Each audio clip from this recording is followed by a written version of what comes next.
Hello students, this is Smita Nandi, Assistant Professor, Department of English, Graduate College.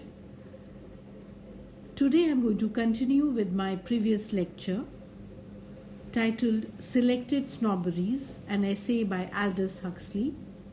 This is for the students of UG Sem 6. In my previous lecture, I had discussed about the author Aldous Huxley.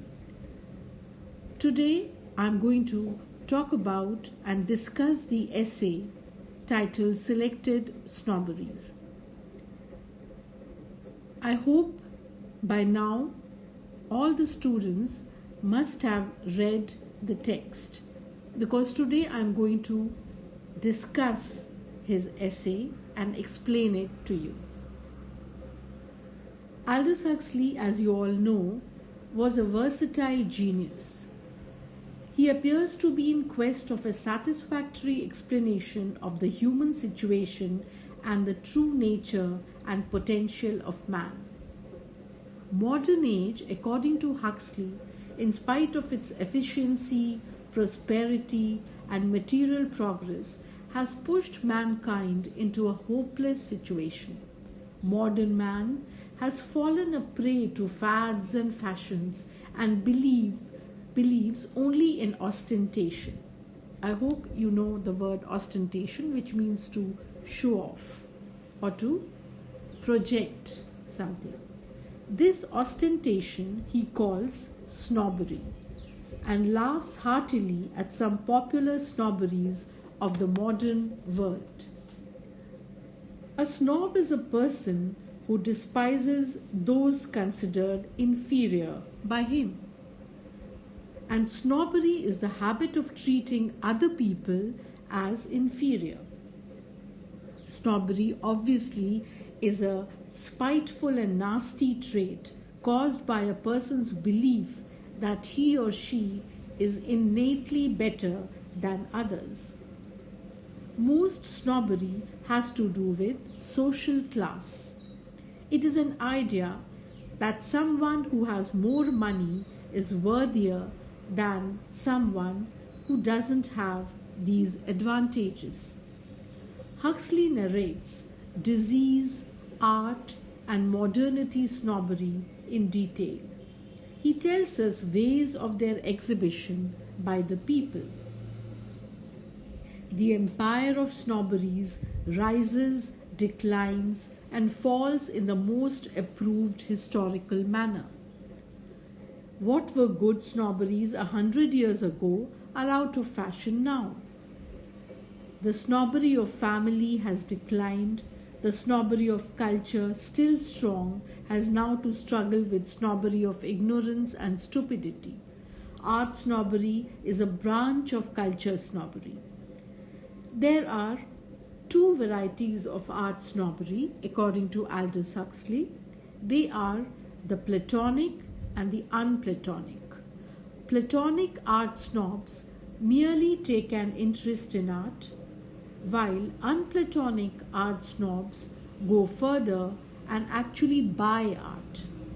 A collection of works of art is a collection of culture symbols, and culture symbols obviously carry social prestige. It is also a collection of wealth symbols. True, most art snobs collect only the works of the dead, but some art snobs are also modernity snobs. Some people feel pride in patronizing the living artists and provide them with the basic needs of life. All men are snobs about something or the other. There is nothing about which men cannot feel snobbish. Even the diseases have been a source of snobbery. More picturesque diseases and the diseases of the rich are a source of snobbish self-importance. Several young persons think it romantic to fade away in the flower of youth. But disfiguring and mortal diseases have never been a source of snobbery. There is no leprosy snob. People who possess sufficient time and wealth travel from health resort to different fashionable doctors in search of cures from imaginative diseases. They do not deserve our pity and kindness. Modernity snobbery, though not exclusive to our age, has come to assume an unprecedented importance.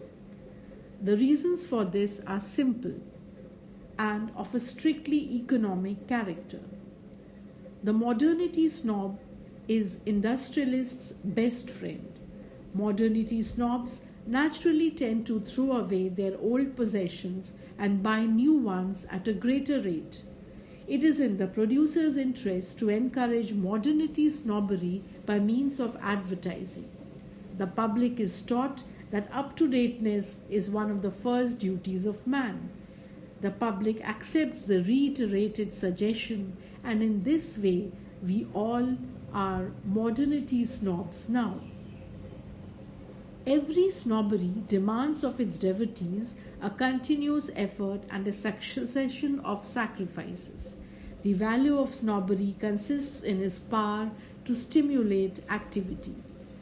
Every snob is always active to achieve his end.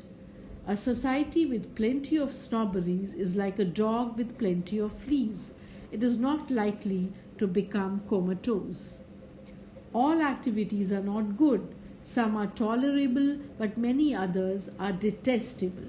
The best activity is that excited by culture or art snobbery. A culture and art snob is better than other snobs as he pays tributes to the things of the mind. Keeping in mind Huxley's point of view about snobberies, we can add a few more. The most evident snobbery of our age is the brand snobbery. It is also a branch of culture and wealth snobbery. Brand snob conscious are the target of today's manufacturer.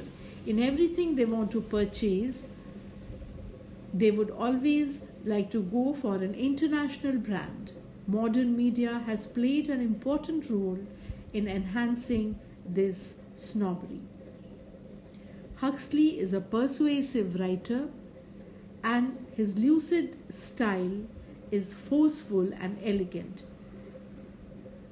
It is very clear from this essay that the theme has been developed in a logical manner, and he gives us crisp sentences, and he's also a master of condensed statements. Thank you.